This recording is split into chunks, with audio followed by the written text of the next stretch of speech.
Hi, everyone. Today we are joined by Michael Ryan. Michael Ryan is an artist originally from New York who now lives in the Netherlands. Early in his career, a chance encounter with a Dutch businessman led him to great success living and working in Amsterdam, where he's lived since 1981.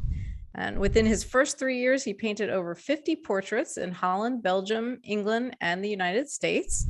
And his work has been featured in dozens of publications, museums, and exhibitions worldwide. So welcome, Michael. Thank you for joining us. Great to be here, Rena. Thanks. Hey there. Hi, Jayson. So this is quite an interesting backstory here. Can you kind of walk us through this journey? Tell us how you first became a professional artist, and then that chance encounter with the businessman. Right. I suppose I became a professional artist when I started selling my paintings, and that was in high school. I would make paintings in the art department, and the art teacher would hang them in the administrative offices, and I'd sell them for $15, and I'd get $5. The art department would get $5, and the school would get $5. So that was the beginning. And after high school, I was fortunate to have a scholarship to the Memphis Academy of Art. And at that time, yes, I wanted to be an artist, but it was a bit vague. I didn't know what kind of artist, and I had the invitation. And what was most interesting for me at that time, I was 19, and being 19, what I really wanted to do was just get away from home. And I got a map, and I saw that Memphis, Tennessee was 1,500 miles from New York. And I said, that's where I want to be. And there's a zoo near the art academy, so that sounds great. So I went there, and to my surprise, the art academy was quite contemporary. And by that, I mean, they were right on top of the newest art trends, the developments in art that were going on at that time. Now I'm talking about the early 70s. And I was totally oblivious to all of that.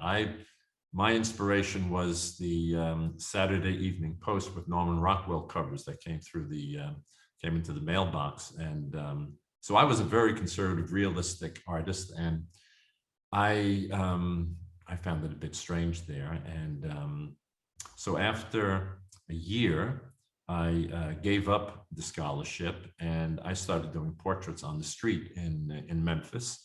That means in the theater district at night.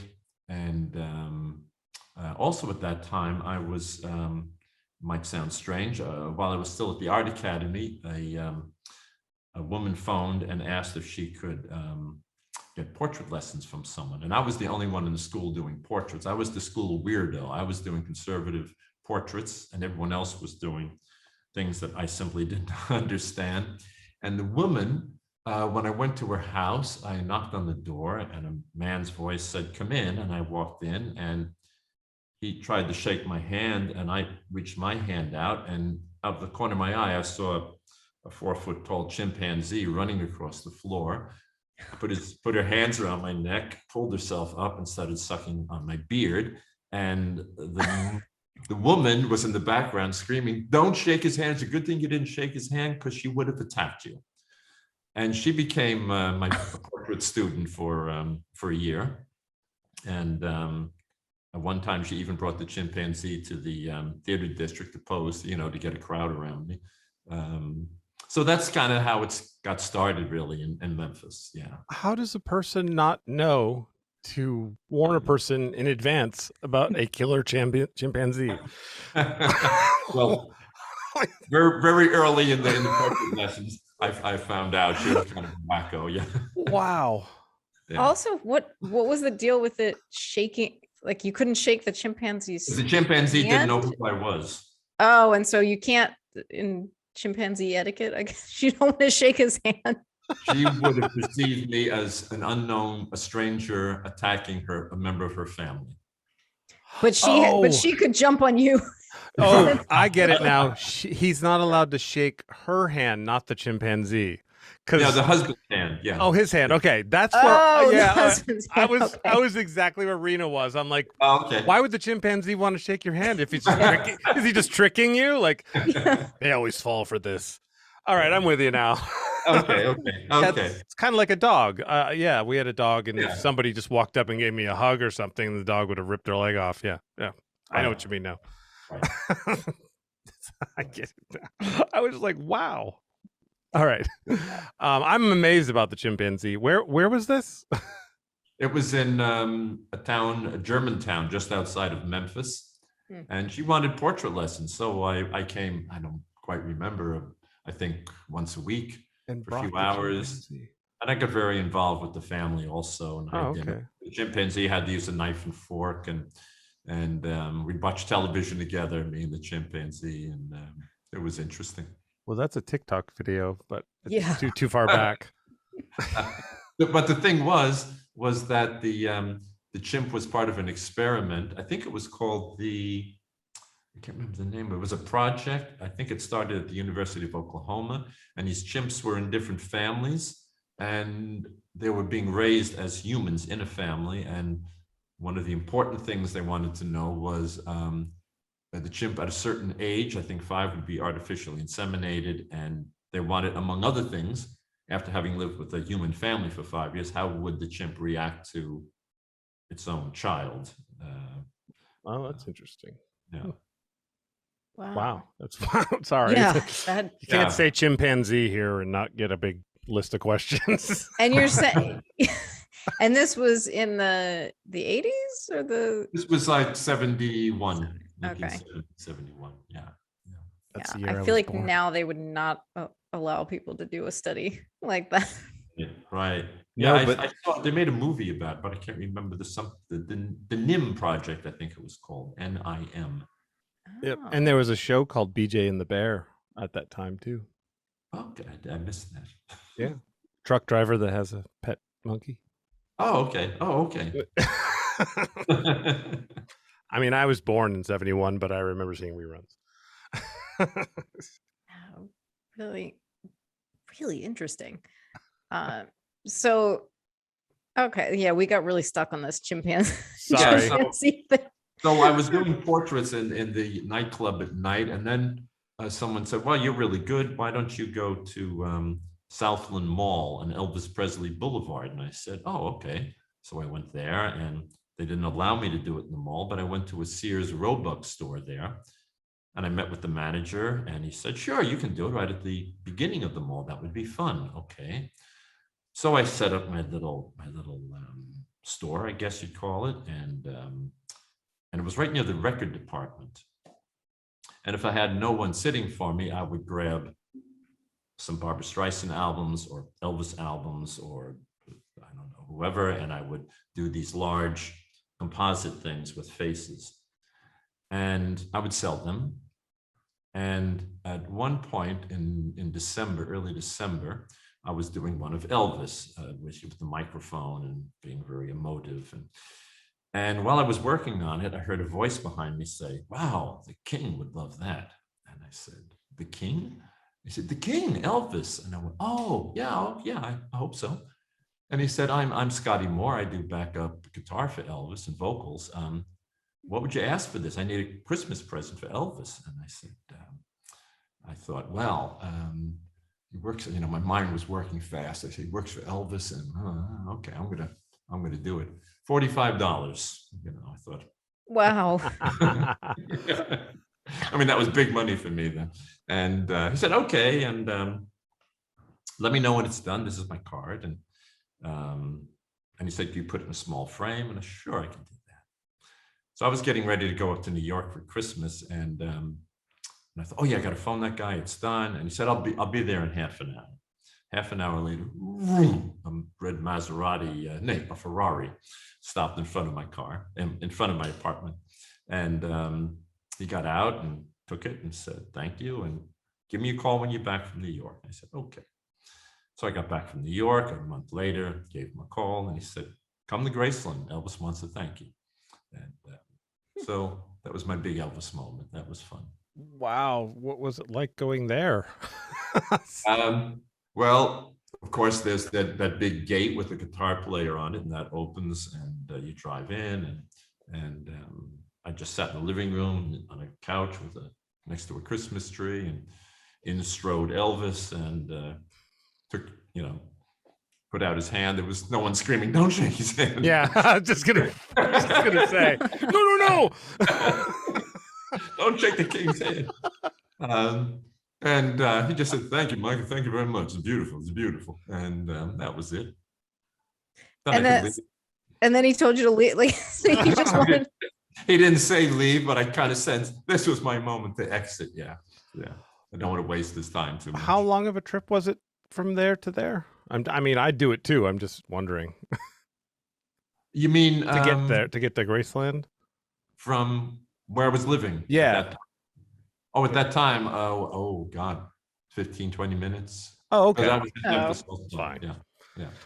Of course, I didn't pull up there with a Ferrari. It was a beat up Ford that I had. Yeah. Oh, wow. So you walk in, he comes in, says, "Thank you. It's beautiful." And then it's gone. And they're like, "Okay, I'm going home now." Yeah, everyone kind of looked at each other, and I said, "Well, pleasure to meet you, and enjoy the painting," something like that. And, so a guy drove to your house to tell you he wanted you to go there so he could. No. He drove to my house to pick up the portrait when it was done. Oh, okay. And then he called you and said, "Come on down." And wow. Yeah. Oh, because you were back from New York. Right. Okay. Yeah. That's just wow.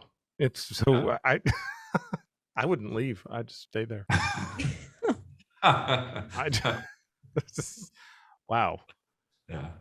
Sorry, I'm processing that. So did you stay in touch with the guitar player? No, I didn't actually.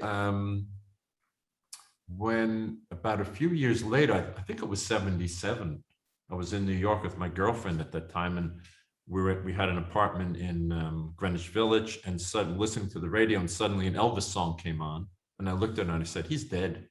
Elvis died." And she said, "How did you know that?" "I don't know. I got a feeling that's why they're playing his music." And that was when it happened. Wow. Oh, wow. Well, I guess if you don't hear it much on the radio, I think that was it. It's like, what's happening here? It was like breaking news sort of song. Yeah. Oh, yeah. Huh. Sorry, digress. Chimpanzees and Elvis. Yeah, it all goes downhill from here, the stories. Yeah, we're off to a great start here. So I also did construction work at that time to make some money, and but someone again saw my portraits, and they said, "You should go to this guy Paul Pevsner. He was the portrait artist of the Mid-South area." So somehow I got in contact with him, and I went over to him, and he looked at my work, and he said, "Wait, this is very good. And but where are you from originally?" And I said, "New York." And he said, "What the hell are you doing in Memphis? Get back to New York and get to a good art school there, because there's plenty, and get a good education." And I said, "Yeah, okay, good advice." So that's what I did. Went back up to New York, and I was with my girlfriend at that time, and that I had met after returning to New York. And we were in Greenwich Village, and I started walking. We had an apartment on Sullivan Street. I don't know if you know Greenwich Village at all. And I had permission to do portraits in front of the Cafe Figaro on Bleecker Street in Greenwich Village. So I would put 2 chairs on my shoulders and my portfolio and my easel and my paper, and I'd charcoal, and I'd walk over to the Cafe Figaro, and I'd set up.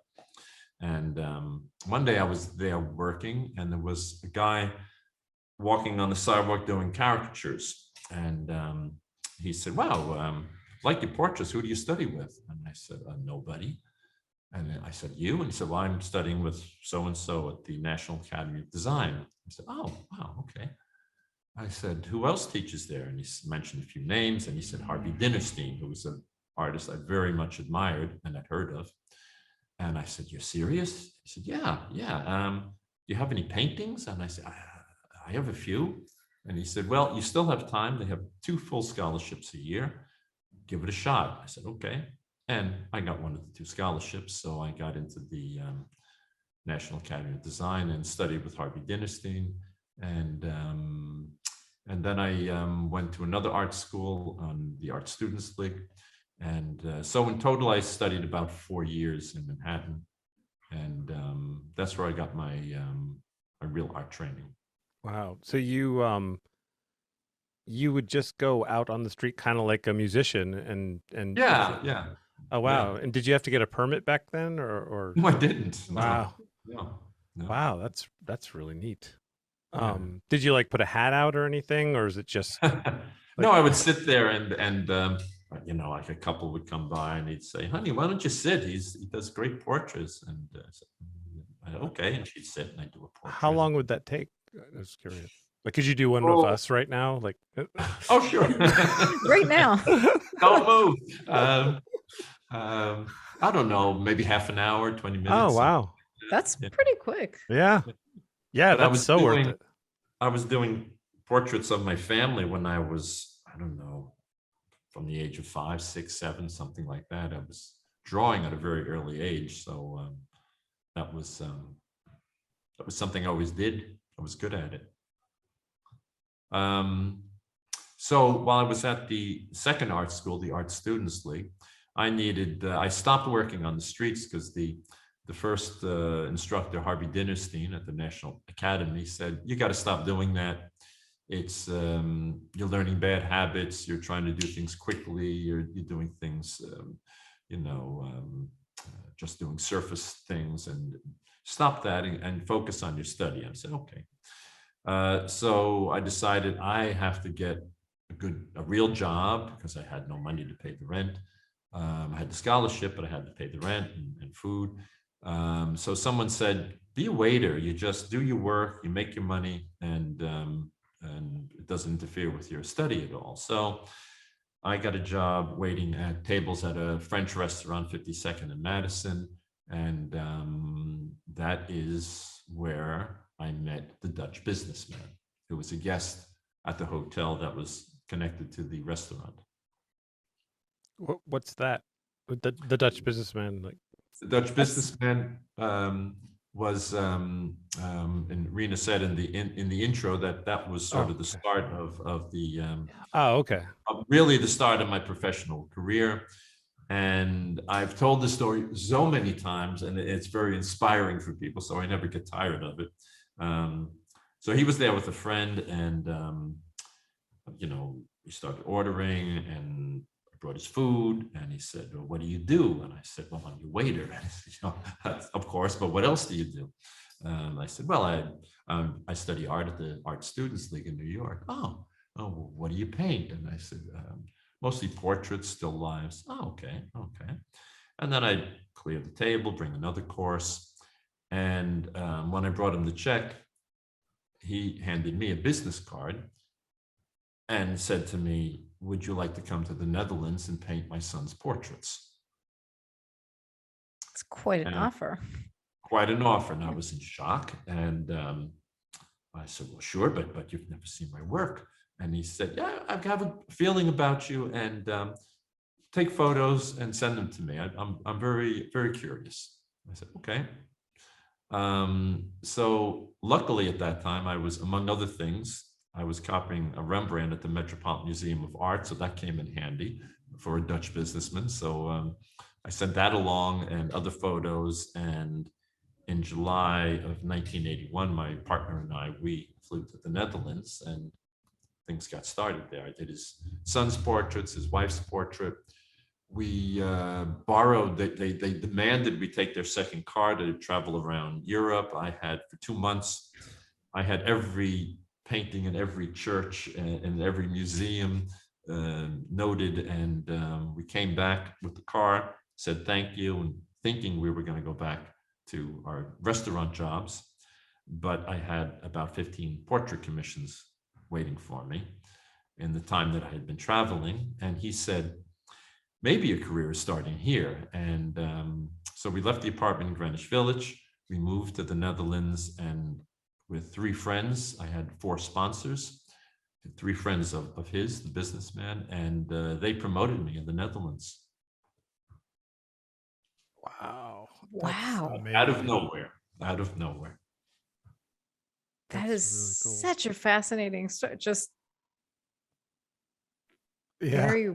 very random, and changed the whole, like, one meeting with a stranger changed the trajectory of your life. That's Yes, yes. And it was interesting because I was the front waiter that evening, and the back waiter was a friend of mine, a photographer, and I showed him the business card and told him the story, and he said, "That's a joke. He's not going to do that." And you believed him, and blah blah blah. I said, "Yeah, I believe him," and there was never hesitation in my mind, and also no trepidation about leaving everything and going to a strange country. I was ready. I wanted to go. Yeah. So it's a matter of getting these don't look a gift horse in the mouth. It's a matter of getting these things put in your lap, but it's also a matter of grabbing them when the opportunity comes. Yeah, you performed three things that I think it takes for success. You are skilled in something.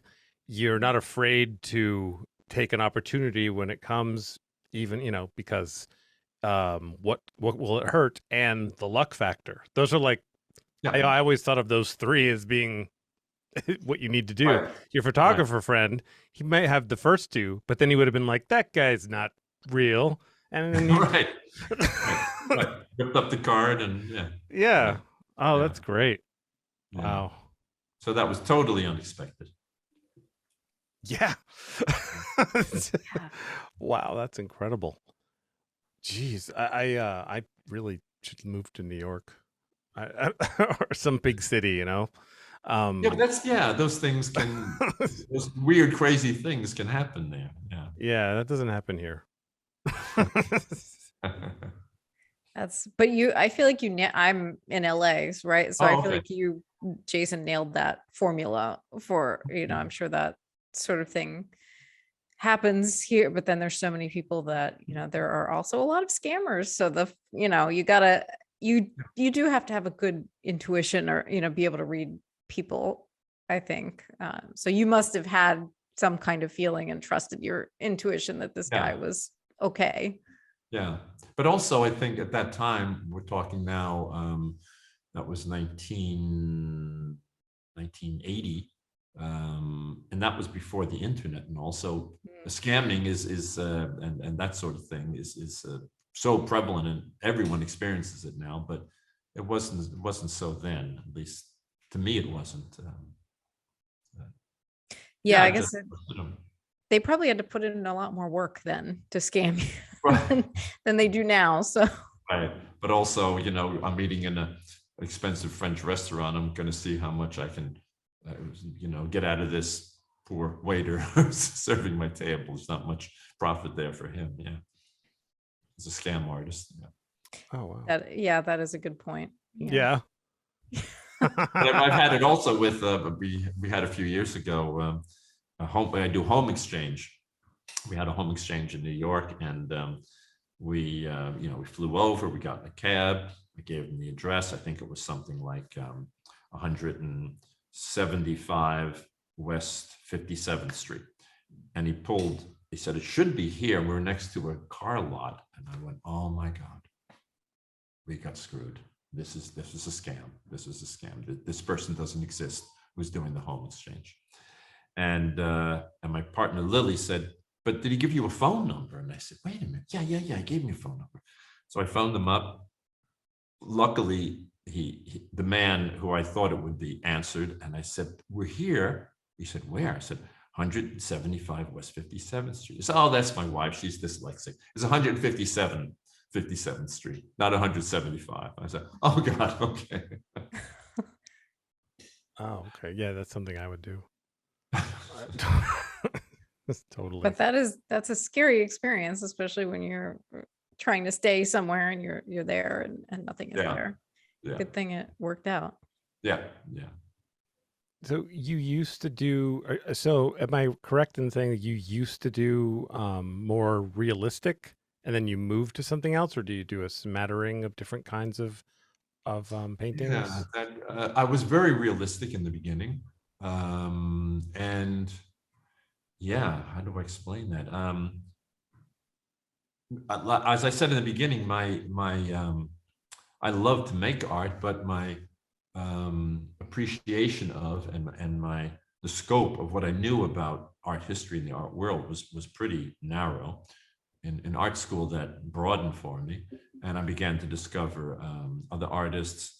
And actually, that was a time when I was emotionally pretty restricted, and that might have had something to do with the muted colors of the Dutch masters, and I wanted to work on that. And I found this Dutch woman actually who did Feldenkrais and Alexander technique, and she started working on my body, and she somehow released something, emotion, and suddenly, along with the emotion, I was painting in more brilliant color, and that helped me shift into impressionism and color and light. That sort of something opened up in me, and that reflected in the paintings also. That was a huge leap for me. Actually, when people ask me who was your most influential teacher in New York, I would say actually it was that Dutch woman who worked on my body. And What do you mean worked on your body? Yeah, but well, Alexander and Feldenkrais, it's about manipulation, working on, maybe I'm not explaining it correctly, but it's similar to Rolfing, I think, where you work on the soft tissues that hold emotion and help release things. And whatever she did with me, it worked. It's sort of like, an example would be, if your father terrorized you as a kid, you're kind of walking around like this all the time, and someone starts massaging you and releasing this, and all of a sudden you go, whoa, and I'm emotionally in a different place now. Wow. And it lasted? It wasn't just... No, it was, it's almost like she manipulated an abnormal body stance out of my body and returned me to a more natural place, as I understand it. But suddenly there was a lot more color and light, and also I began to understand realistic painting, painting reality. There's a visual reality, but there's the emotional reality, the reality of what I feel when I'm looking at something. And I wanted that to be accurate as well. So that I would, even though some of my work, maybe you can see back here that it might look a bit abstract, the landscapes, they're loose, but I always work from something I've seen, something realistic, something that captures my attention, and I think I sort of hover on the edge of realism and abstraction there. But there was a famous artist who said, if I'm paraphrasing now, when you paint, you're putting colors down on a two-dimensional surface. It's always abstract. Every painting is an abstract painting. Yeah, my art's really abstract. I just need to charge a lot so people think it's great. I don't really know. I don't know anything about art, so when I really don't. I think I do have an eye for aesthetics and balance, and just in general. But I will look at art sometimes and go, really, a can and a fish and on a block of wood or something, and but then somebody like you probably could explain why it's actually brilliant, like the Mona Lisa. Explain to me why the Mona Lisa is such a big deal. Yeah. Like, I saw it in real life too. I'm just not getting it. What is... Well, there was a story about that. Oh yeah, the story was someone told me that there was a theft at the Louvre many, many, many years ago, and one of the paintings, or the only painting stolen, was the Mona Lisa. And when it was finally returned, it got a lot of publicity. It was not so well known, but through that publicity of being stolen, it became a painting. It's like anything; it got media attention. It went viral. It went viral. Yeah. Well, that makes more sense. Yeah. Yeah. I guess that because art is, I mean, yeah, there's certain principles, right? But so much of it is really subjective, right? Like, Sure. so I get, that does make sense of what, depending on what gets attention when that becomes what is really popular. I would Yeah, it's like guess. music, pop music. Best songs get played so many times, you tend to fall in love with them because you hear them all the time. Yeah, that's true.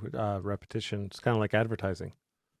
Yeah, and there's it's the top 40, and it's in the top 5, or it's number 1, so it must be good. Yeah. So, some of my favorite art are those 3D chalk drawing art where you have to look at it from a certain angle. Right, That right. blows my mind. And Yeah. like I would go, Yeah. that is better than the Mona Lisa. I'm sorry, but that's amazing. Yeah, sure, It looks sure. like a hole in the ground. Like Yeah, it's yeah. it's Right. insane. Yeah, 3D chalk and It's amazing. it is amazing. Yeah.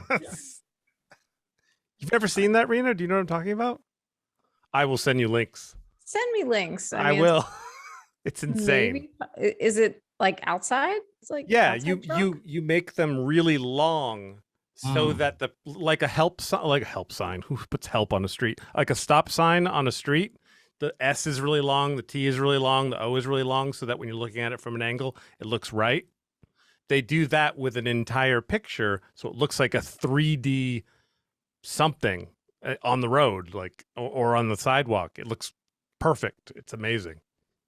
There's a painting done by, I think it's Holbein, who was an English painter, I think 16th century, something like that. And there's these 2 men, and on the floor is this stretched out piece of white, and you don't know what it is. But if you turn the canvas like this, the white gets shortened, and it's a skull.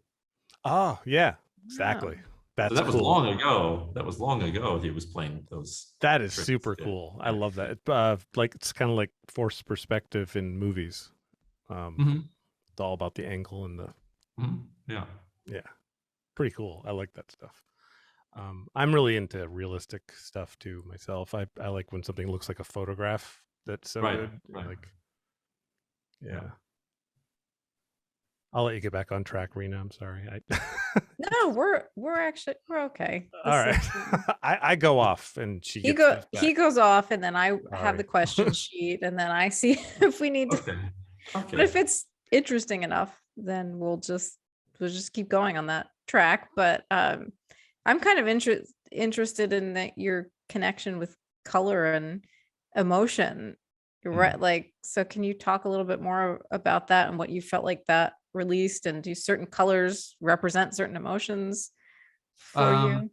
Well, I was when I was yeah, I went to some good art academies in New York, but I never had real good color training. I sort of figured it out for myself, but and I always felt that you know, there's really top schools like the Rhode Island School of Design, for instance. I thought, wow, well, the Yale School of Art. I thought if I had gone there, I really would have had top instructors. But after a while, I realized I was very fortunate because I started oil painting at 13, and I didn't have any painting instruction until I was 22, 23. So I had the chance to play around with colors on my own, to get to know colors, to mix them, to feel for myself what are interesting combinations, rather than having someone's formula being the first thing I'd learned, and then trying to find my own way within the formula. I went the other way. I found my own way with colors, and then learned other people's systems, and I sort of picked and choose from that what for me was good. Oh, that's interesting. It's very similar to music.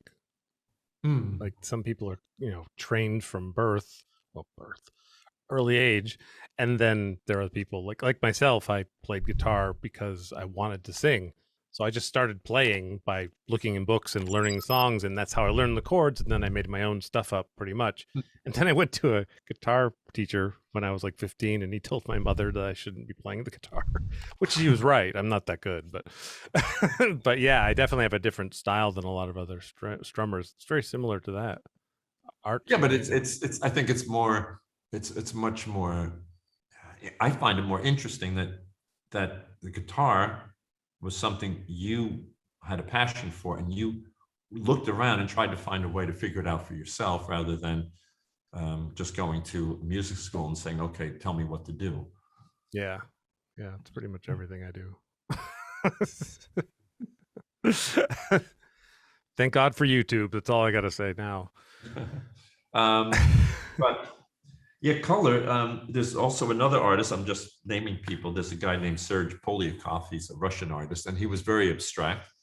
And I remember going to a show of his in Paris, a place called the Musée Mayol, and it was all small abstract gouaches, and I was really struck by the fact that he had different colors next to each other, and they were evoking moods and atmospheres. And I'm thinking, how are colors doing that by their size and their proximity to each other without me having a realistic mental whatever to connect to my own memory bank to get me excited. I found that fascinating, and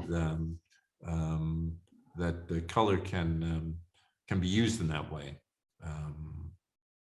So yeah, I guess I mean, there are a lot of abstract painters who they were never realistic painters. They were abstract painters, and I missed that boat. I started off very realistically, and I'm slowly have abstracted, but don't think I'd ever go fully abstract. I need to balance that. I'm very visual, so the visual world is always my takeoff point. That's where I begin. I'm not a painter of ideas. Do you use any tools? Or actually, what kind of tools do you use when you're painting? Like, do you use anything for measuring, or is it all just visual and then brush? Interesting question. I stopped using brushes about 3-4 years ago, and I just use palette knives and wads of paper now to paint. Oh, neat. What caused you to make that shift? That's interesting. I think because the love of color, I had the tendency to want to describe things, to want to describe reality, and that was hurting the abstract quality of the color. And I wanted to, I can draw well and I can paint realistically well, and I wanted to find a way to stop doing that so well, like trying to do things with my left hand. So with the palette knife, I could just put down broad pieces of color, and without getting too precise with things. So you talked about you just mentioned drawing a little bit and painting. Are those your main forms of art, or do you do other things? I work with pastels also, which is, I mean, when you make oil paint, you have colored pigment and you bind that with oil and you put it in a tube, you have oil paint. And with pastel, you take the same powdered pigment and oil, and you add other chemicals, gum tragacanth and methyl cellulose and lead, and you grind them together, roll them up, that stick dries out, and then you have a pastel. And you put that stick of color on a rough piece of paper, and actually the paper, it's fine paper, but it has a rough tooth to it, and that actually grinds the pastel away, and the color fills in between the bumps of the paper. And it was Edgar Degas who, until Edgar Degas in the late 19th, early 20th century, pastel was a sketch medium, never taken as serious art, and he elevated it to fine art. So I do that, and that's very direct, very spontaneous. And when I give a workshop, I usually give pastel workshops, not painting workshops. Doesn't have to dry. Is it dangerous working with lead? I know that might sound ridiculous, but do you have to do anything special? Well, I used to make pastels, but that was when I was in the art academy, and I don't buy those. I don't go buy those materials anymore.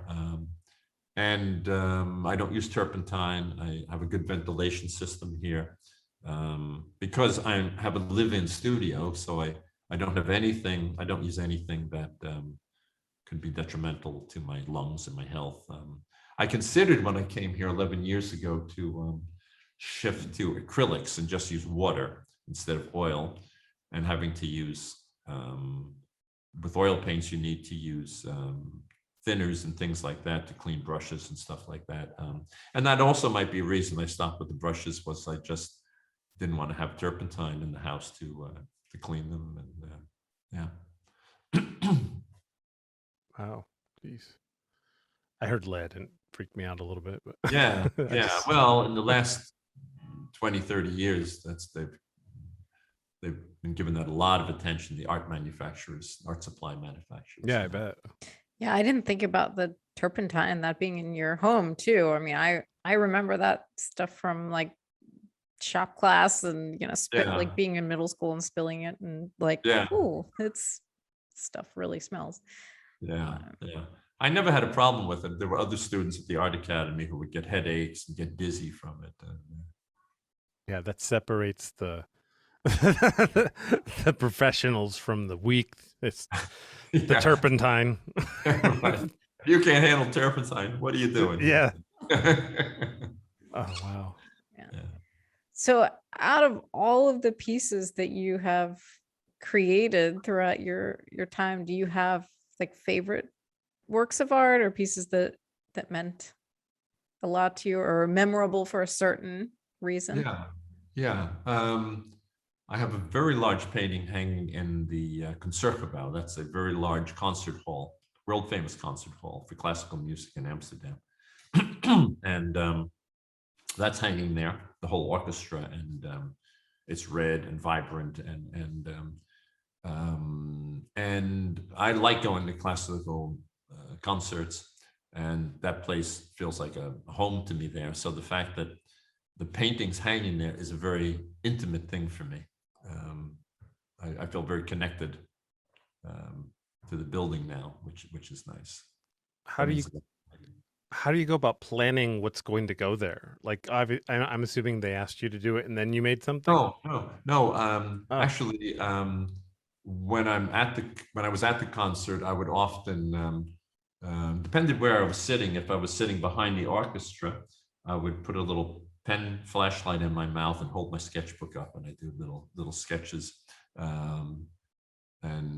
or I just do to the side if there was good lighting.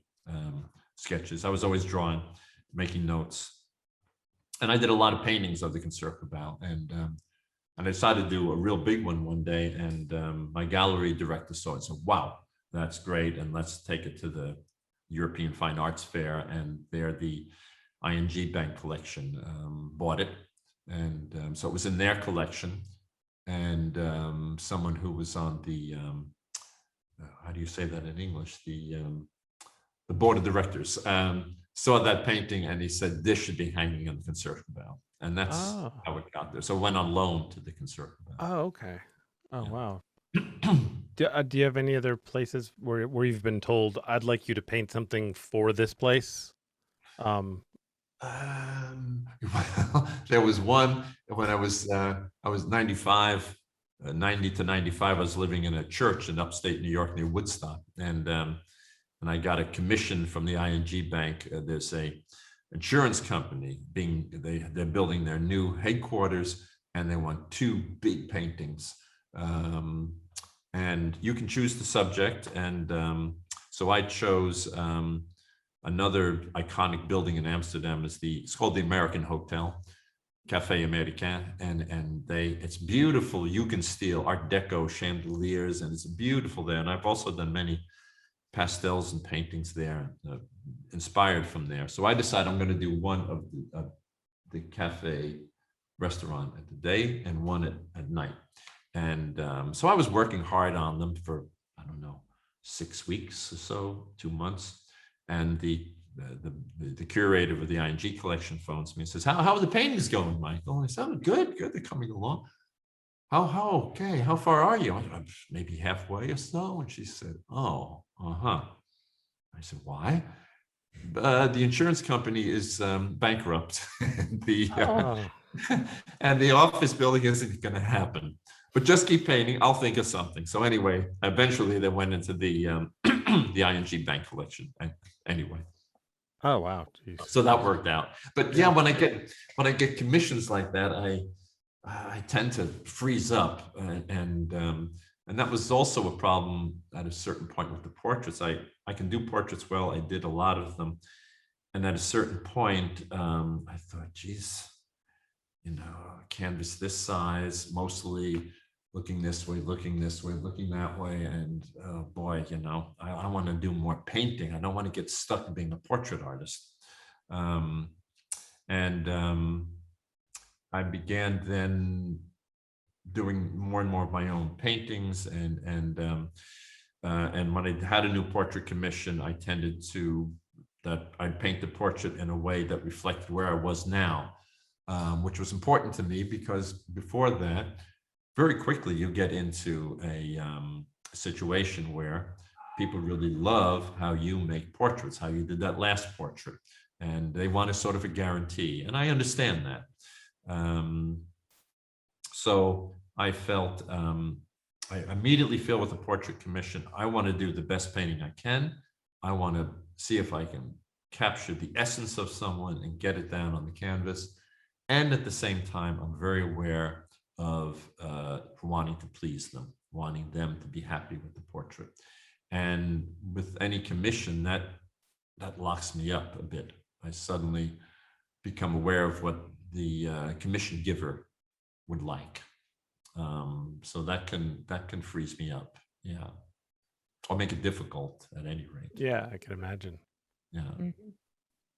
Wow. I remember when that film came out, Philadelphia, and Bruce Springsteen and Neil Young both got the commission to write music for that film, and Springsteen had The Streets of Philadelphia and Neil Young had Philadelphia, and I thought, wow, brilliant songs, and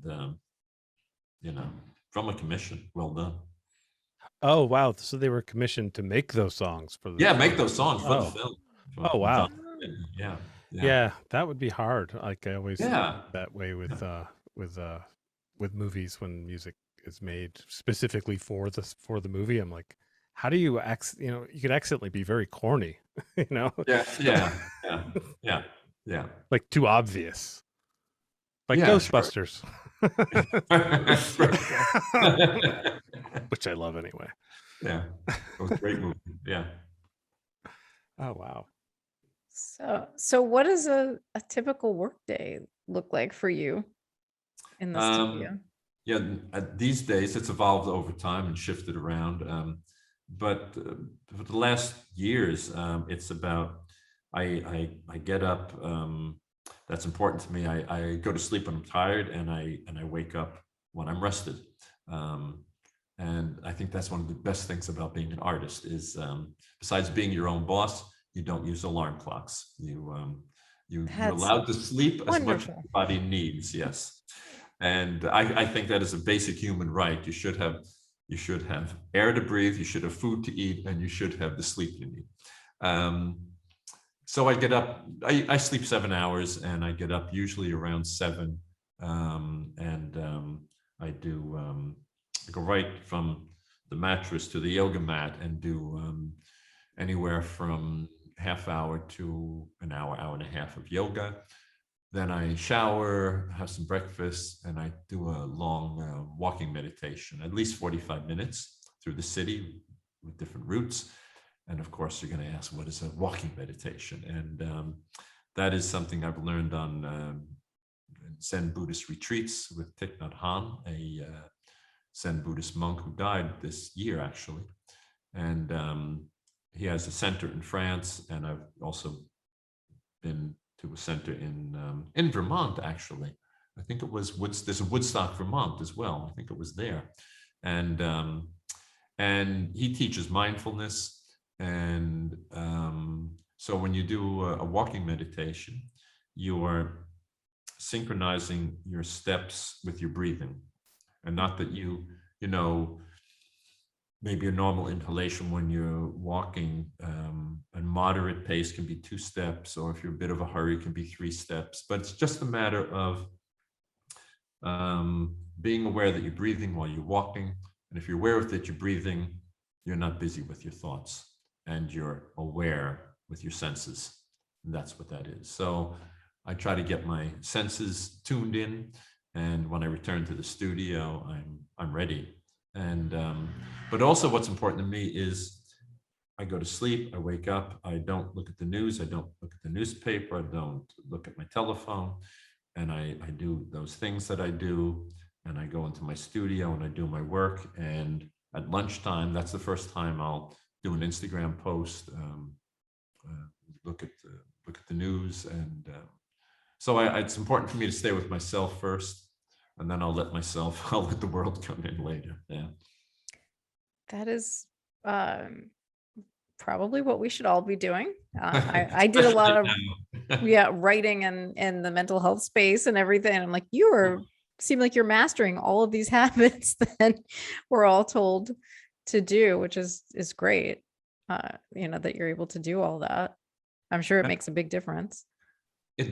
For me, it does, and I think maybe that has its source in the fact that I'm able to do. I have the fortune. I'm fortunate enough to be able to do what I've always loved to do, and so I've done construction work, and I've been a waiter, and I've done a lot of different things. But for the last 40 years, I've been doing what I want to do, and so then beginning with an alarm clock, or not having an alarm clock, and then just setting up your day the way you think would be the most beneficial for you. Like, most people are not in a position to do that. There's your job, there's your kids, there's so many things. Yeah, that all sounds great. My 5-year-old would not let me do any of that, I guarantee you. Yeah. Hold on, I'm meditating. Well, the way I look at meditation is, besides the walking meditation, it's something I do all the time. It's not being in the lotus position with the fingers in the correct mantra. It's just being aware and bringing yourself back all the time. Just bringing yourself back, and not chastising yourself because you are letting your mind wander, but congratulating yourself when you caught it. Yeah. Wow. Yeah, I have a therapist that taught me meditation, but she knew I was very scientific, so she didn't call it meditation. She said we're doing some relaxing techniques. Okay. And it actually helped me with some childhood trauma. We did this thing where you go back into your your traumatic moment, and then Right. you allow your adult self to appear and give your younger self advice. Oh, nice. And comfort and love. Right. And actually my dad was kind of a dick, and when we would go fishing, he would be really, really mean about it, like if you get caught in the rocks, and it was traumatic. I was little, and now I cannot remember that moment without my adult self there helping me. It's like in my memory now. I can't think of it any other way. It's a little weird. You have like 2 fathers now. Yeah, one's going, don't listen to him, he's a dick. Good for you. Yeah, I think, I can't remember. I think it's just therapy, what's it called? Meditation therapy? Is that just all the name is, or? Yeah, I don't know, but it's retrogressing or something. Something. It's really amazing, though. I recommend it to anyone. Okay. Nice. Yep. Yeah, there's lots of different versions of meditating and being mindful, and I mean, you can even meditate while washing the dishes, like just that mindfulness and being present in the moment. That's it, and just constantly bringing yourself back, and I went on a lot of Zen Buddhist retreats, and I'm with the monks, and you can go very far with that. And I was raised Roman Catholic. I went to Catholic school with the little uniform, and and at a certain point with the Zen Buddhist retreats, I thought, oh, this is shifting from philosophy to religion for me. There's rules, there's commandments, and I'm just going to step back now. And but I stay very true to the mindfulness, and there's a lot of great stuff there. There's a book by Stephen Batchelor called Buddhism Without Beliefs, which is a very good book, not accepting the whole dogma of Buddhism and getting all the benefits. Yeah. Are you still Roman Catholic? Yeah, but I've roamed very far. I'm not, no, not at all. Not at all. Same here. Yeah. Something I had to go through. Yeah. Yeah. Obviously. Yeah. Wow. Cool. I can't wait to tell you this any longer. I do have a joke. It's an artist joke. Okay. It's what I have like 5 favorite jokes. It's very short. Okay. You probably have heard it because I've heard every musician joke ever made. But how many surreal painters does it take to screw in a light bulb? I have no idea. I haven't heard this. A fish.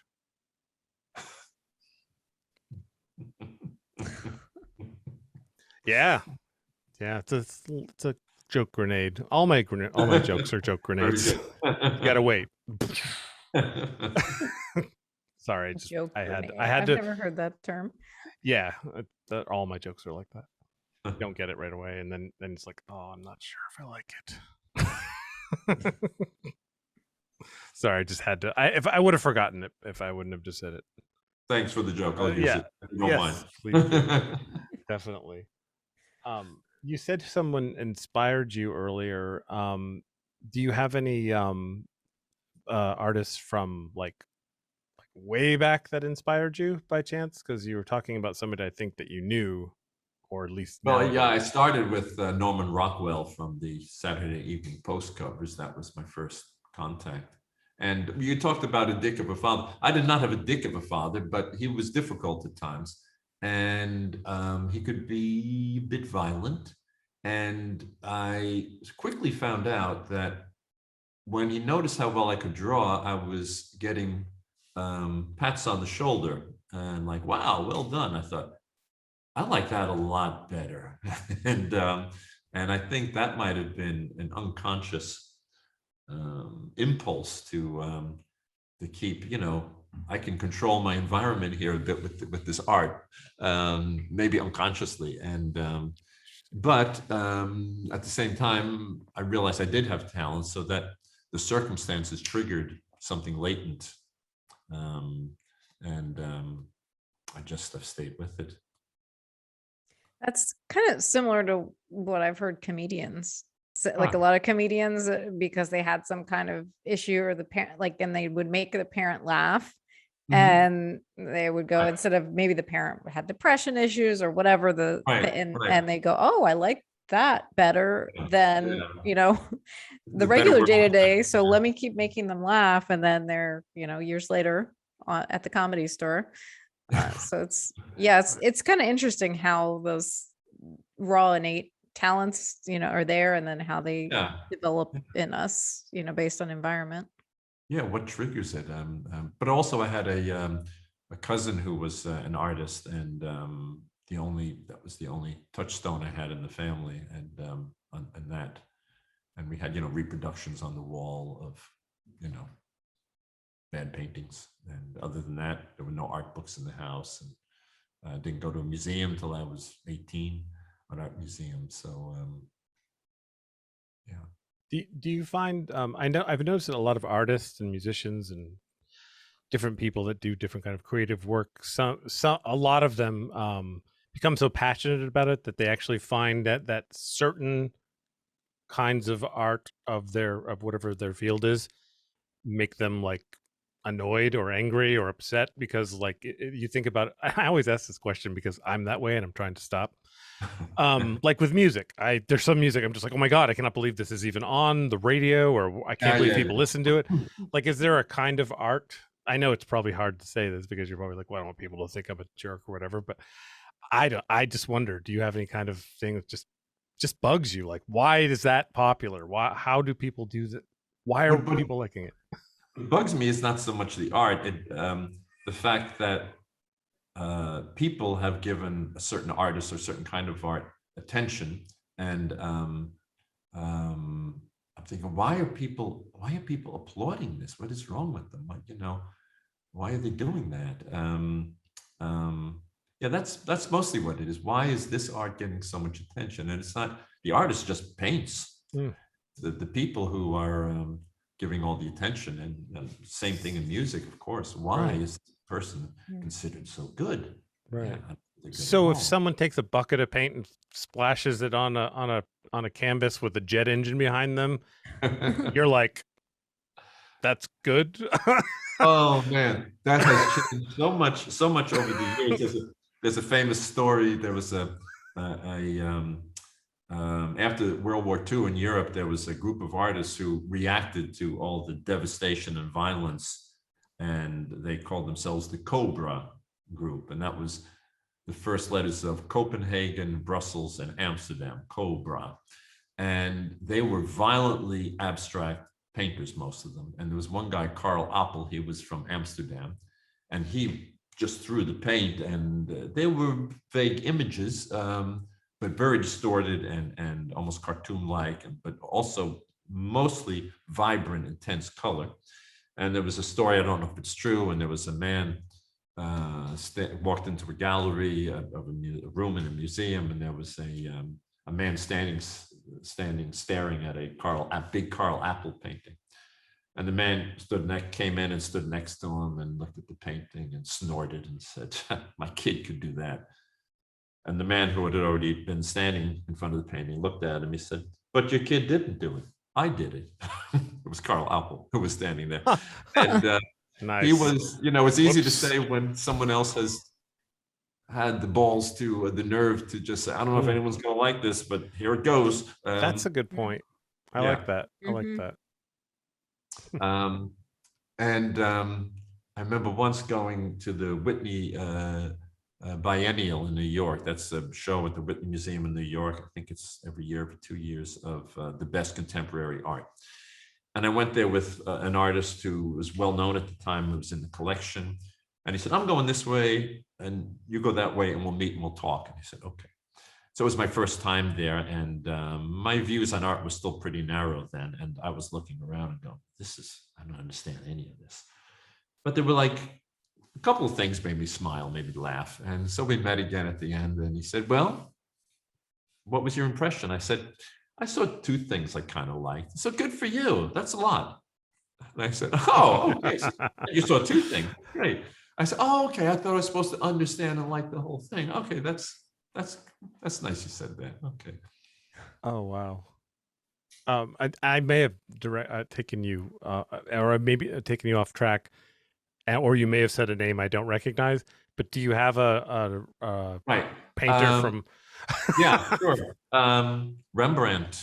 That's who I copied at the Metropolitan Museum, and Frans Hals.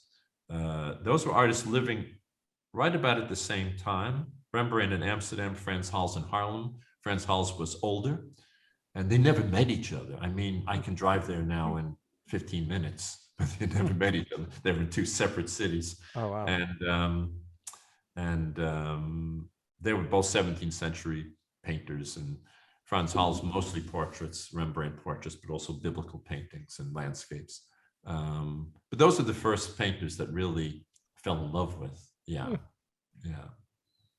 What's it like to fall in love with paintings like that? Like, I mean, obviously music for me, but what do you do? Do you get a book, or I just don't understand how it's like. Go to the museum and you just stand there and for instance, I remember there was a painting by Rogier van der Weyden. That is Flemish painter, and I think 15th century, something like that. And we were in the Prado in Madrid. And I rounded a corner and had a long view of a big painting that was Christ being lowered from the cross, and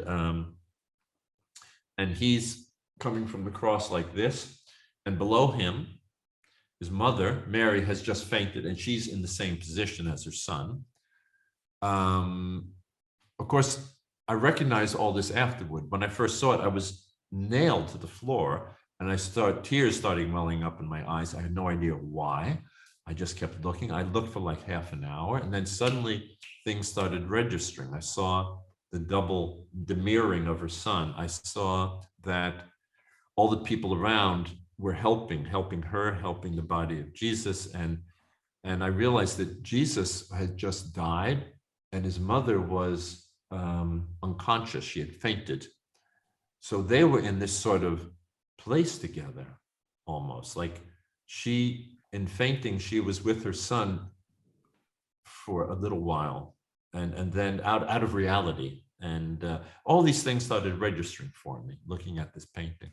And then I started reading the composition, because with a realist painting, especially the masters, they were great abstract painters. In the Western world, we tend to look at paintings like we look from left to right. So there's always a place you can see, okay, we start here, they make you look here, they make you look there, they make you look there, they make you look here, and then you end here. They make your eye move through the painting. And they do that with an abstract idea. And then they say, okay, let's fill it in with fur and flesh and light, and make it visually readable for people. But the structure is very abstract. Oh, wow, that's interesting. It's very similar to photography. Mm-hmm. I guess that makes sense. Sure. Wow. Jeez. Yeah. So let's talk. We talked a bit about the art. Let's talk about your, living away from the U.S. Sure. and like, what has that been like to be And how can away I get there? from here? Right, for so long. It's probably good now, I would imagine. Oh man. Well, of course, in the last few years, people have asked, don't you get homesick? And I go, no, not anymore. In the beginning, I was so naive. You grow up with, I pledge allegiance to the flag every day, and you just think America is the best and the greatest and of everything. And I go to Holland, and I think, oh, they have washing machines and dryers here. I didn't know that. And so stupid and naive. And slowly, you compare everything to what you know and you think is therefore right. And the shift was very slow. But what slowly dawned on me is Americans, they have a very good work ethic. But part of that work ethic is about that this is because there's no safety net. You have to build your safety nets. You got to work your butt off if you want to feel secure in America. And here they have a much better safety net. And people tend to have balanced lives here. They do their work, they have their family, they have their friends, they do things, they have vacations. In America, if you ask someone, how was your vacation? At least that was my experience. They'd say proudly, I haven't had a vacation in 8 years. That's how hard I work. And here, oh, sure, I got photos. I'll tell you about my vacation. They're very proud of it. And so it's a different mindset. Of course, I'm talking about Europe. I'm talking specifically about the Netherlands. In Italy, for instance, that's even more, it's sitting in the sun and having your wine, and it's a different climate. But the health insurance here is fantastic. I don't pay much and I get everything, which is nice. The taxes are high, but you see the results of the taxes. I remember reading an article in the New Yorker. That's one thing I hold on to is the New Yorker. I've had a subscription for years now, and I think it was Greenwich, Connecticut, or Old Greenwich, Connecticut, where hedge fund managers live, and they have tons of money, and in Connecticut, I don't think you pay state taxes, and they have great lawyers, and they figure out how to not pay taxes, especially state taxes. And one of the wealthiest enclaves in America, the roads are in poor condition because these wealthy people are not paying their taxes. They figured out ways to avoid it. And so here you have great roads. All the kids are having a very good education. Very rarely do you see people on the street, homeless people. If you do see them, it's mostly because they have psychological problems, not because there's no help for them. So it's, in a lot of ways, it's a great place to live. And as an American, I consider myself a New Yorker living in America, and here I consider myself a Dutchman because I have the Dutch nationality as well now, a Dutchman living in Europe. Being from America, I tend to think of myself in Europe rather than in Holland. So, and like the states in America and the areas of America, the areas and countries in Europe are different as well. Oh, wow. Yeah, I loved Europe. I was 12, so I didn't enjoy it very much, but I remember loving being there. The feeling of being there was very different. Yeah. There was no McDonald's that I liked and stuff like that. I liked the food because I was 12. Yeah. But Yeah. yeah. I want to move somewhere. I was thinking somewhere in the Netherlands. It's a great country. Or Norway. I just saw in the Travel Advisor that Amsterdam is the number 5 country in the world now to best places to live, which is nice. Yeah, it's I'm fortunate, especially these days, to have the option to be here. Yeah. So has it changed your, like, now kind of being from the outside and looking at the US, has it changed your perspective on the US? Definitely. I grew up thinking we're the greatest country in the world. We're really good people, and Americans in general they're generous, they're good. And when people from Holland go to America or to New York, they come back and say, what a great country. They're so nice. The Americans are so nice.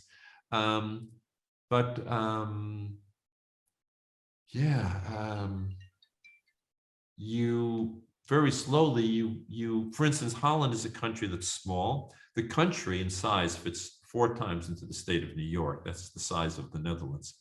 And Holland is a country where, in the 17th century, Amsterdam was the center of the world. It was, the Dutch guilder was the international currency. The stock exchange was founded in the Netherlands, in Amsterdam. And they've been a trading nation. So the world has always gone through the Netherlands. They're always in contact with the world.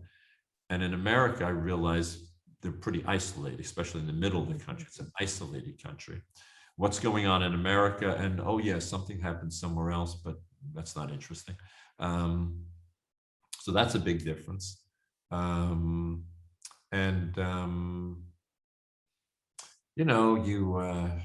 I explain to people here, about the guns, I'm constantly trying to explain the guns. And I say, well, you have to understand it's really in the DNA of Americans, with the Minutemen and the British and the colonies, and they were overtaxing them, and they formed militia groups, and the Revolutionary War started, and they fought the English back, and they got their freedom because of their guns. They had arms. And then, they took the land away from the Indians with guns, and they defended the land from the Indians with guns. And it's in our DNA, Americans. It's patriotic even.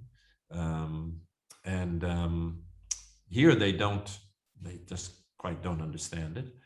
And I grew up, my dad was almost a professional baseball player, was a pitcher. And me and my 2 older brothers, we always played baseball. When I see a kid with a baseball bat and a mitt, I get nostalgic and warm thinking about the time I spent with my dad. And I had a brother-in-law, he's passed away now, and he grew up hunting with his dad. So I think when he sees guns in a gun rack, he has a warm, nice feeling about his dad and the wonderful times they had together. So it's different for everyone. Yeah, I never really thought about it like that, but yeah, we're a really new country too. Definitely. Yeah. Yeah. This comedian, one I can't remember who it was, but they said America's like a 15-year-old that found his dad's porn magazine and gun. I just went Yeah, crazy. we're kind of new. Yeah. Yeah. Yeah. Yeah.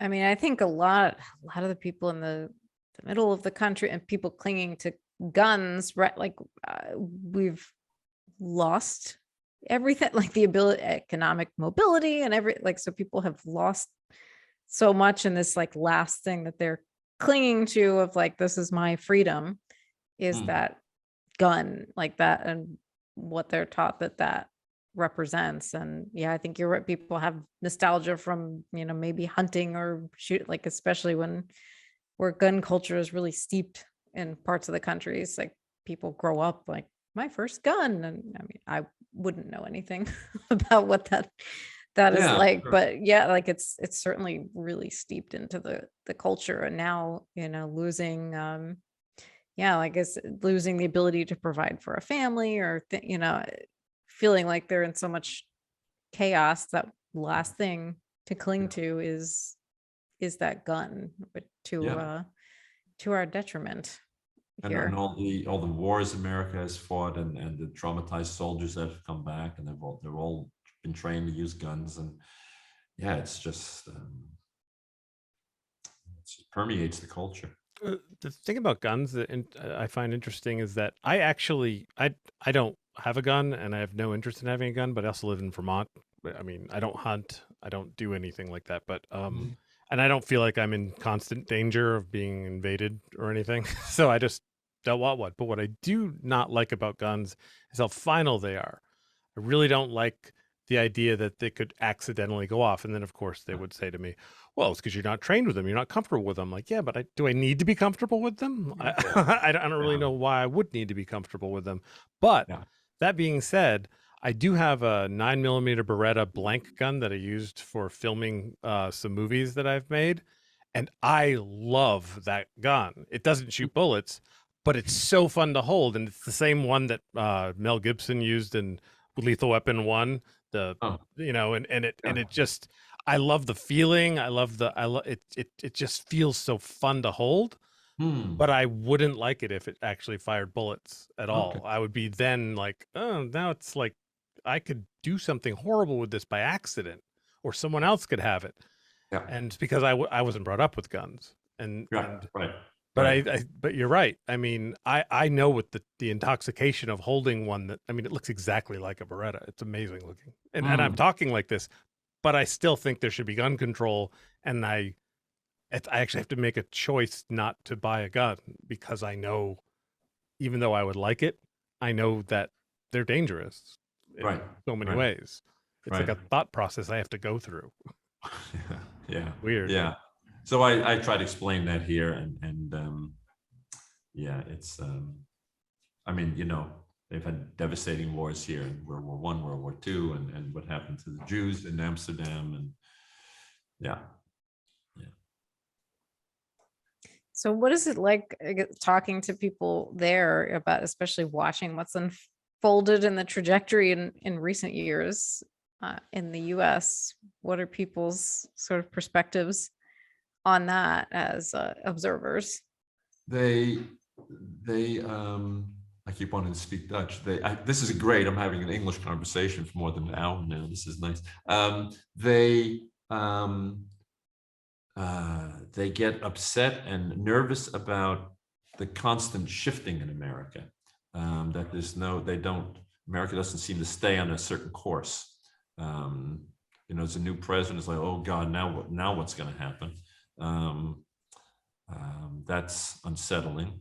For instance, if you think about what happened in Ukraine now, and consider if Trump was president, this would have taken a whole different course.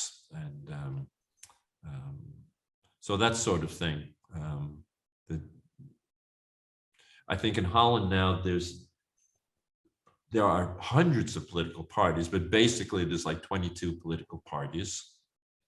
And the government is a coalition government, so it's formed by 3 or 4 parties, I think now, and normally 2 or 3, but it's getting a bit splintered, the political landscape here. Like explaining the guns to the Dutch, I can explain the Dutch to you a bit, is that this is a country that everyone is threatened by water here. We're below sea level to a large extent, not the whole country. So it's like we all have a common enemy here, and they have something that they call here the polder model, the polder model. Polder is land that was wet, and they take the water out and they reclaim the land, and that piece of land is called a polder. And the polder model is that we compromise.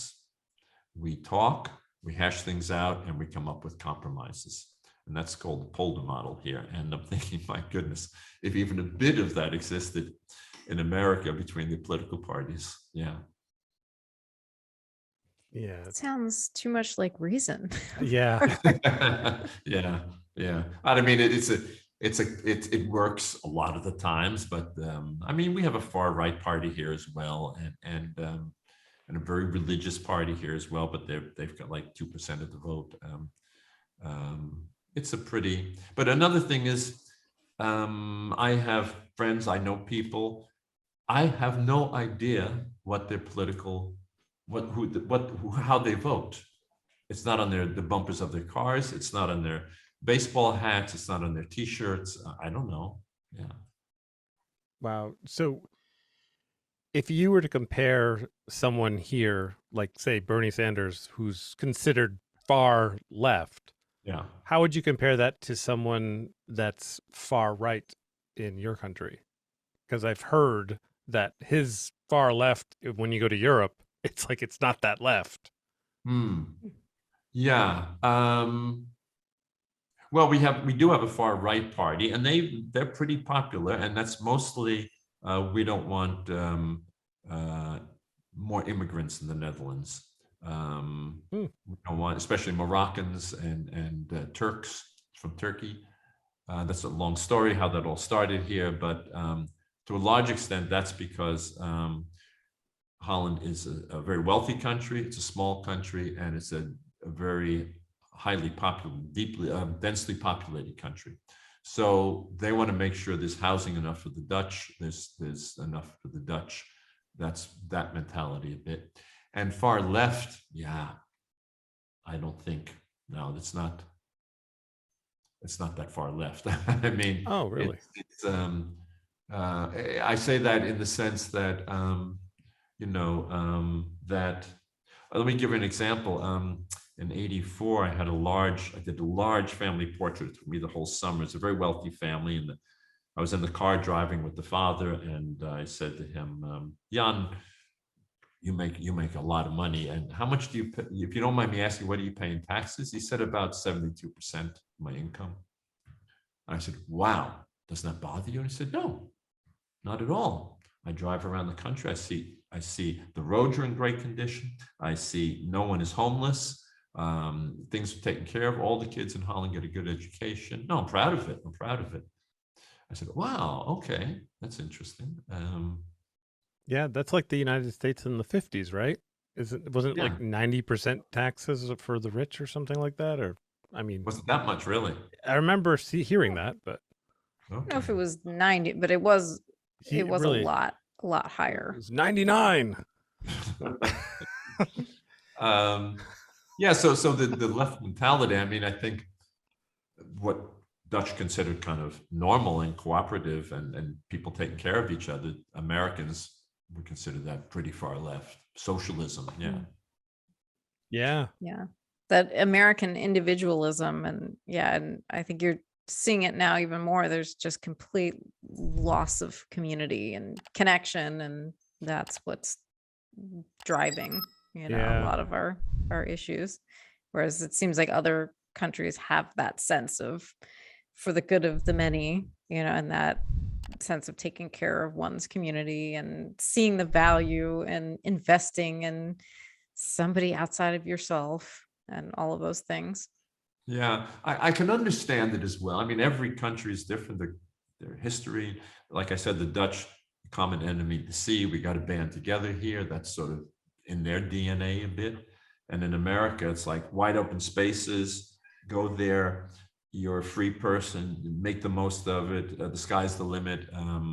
And see how far you can go with this sort of the American mentality. And I can understand that that's something very special, and there are people who don't want that taken from them with sharing and thinking of everyone else and not just yourself.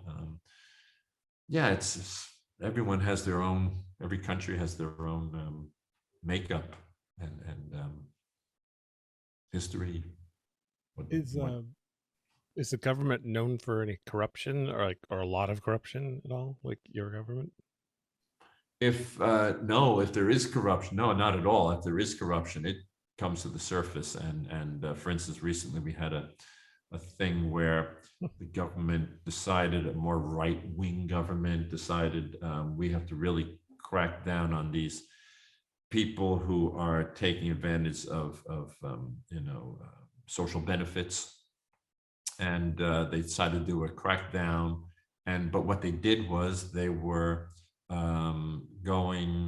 they were identifying the perpetrators on a racial profile. That's the Moroccans, immigrants. They just did that, and it had to do with getting money for daycare, for your kids to be care of at daycare, and they get a certain amount of money. And suddenly people were being accused of, you have to pay so many thousands of guilders, of euros, and you have to pay so many. And they said, whoa, wait a minute, I've done nothing wrong. This was a huge scandal, and this all came out, and it still hasn't been solved. It's a big mess, and people's lives have been ruined by it.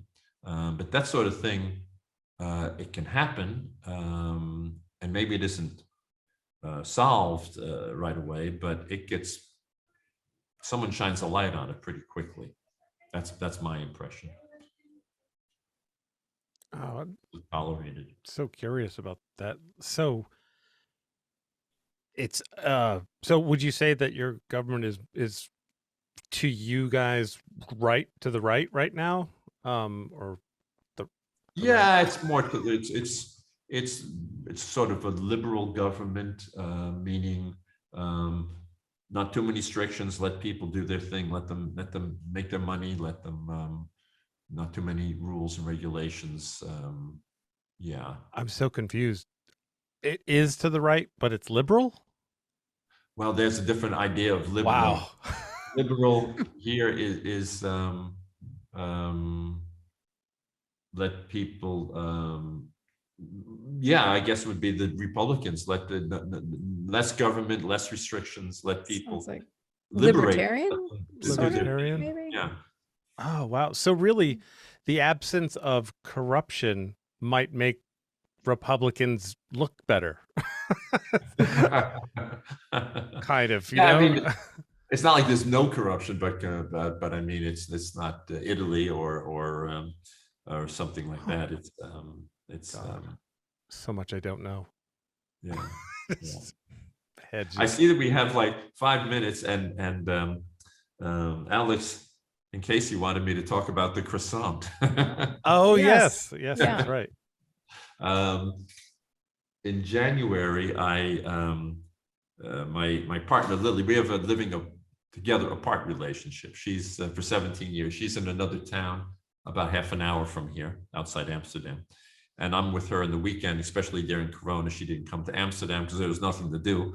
So I would go to her, and she has a real house with a real bedroom and a fireplace and a garden. And I'm basically living in my studio. So on Sunday morning, I walked in the winter, January, to get croissants to the baker, and I got my croissants, and it was cold, and I had a jacket on, and I had one hand in my pocket and the other with the croissants, and suddenly a car pulled out, so I stopped, and I started walking again, and I guess my foot was behind a brick on the sidewalk, and I went down hard and shattered my right elbow. And so that's the croissant story. And so I've got 2 plates and 15 screws in my elbow since January here. Oh. So for for the family Zoom, they were very concerned. They were waiting for me to come on the Zoom from Holland to talk about what happened to my elbow, and they were waiting for me to come on. And I discovered on Zoom I could play the theme from 2001: A Space Odyssey with the planet there, and instead of the baby coming over the planet, I had a croissant coming with this dramatic music. And I called myself because this is all titanium, as I said, called myself Titanium Man. So after the croissant, I pushed aluminum foil on my face, and I said, "Behold, Titanium Man." So that was the croissant story. Oh my God. Is titanium's, is that metallic? Is that magnetic?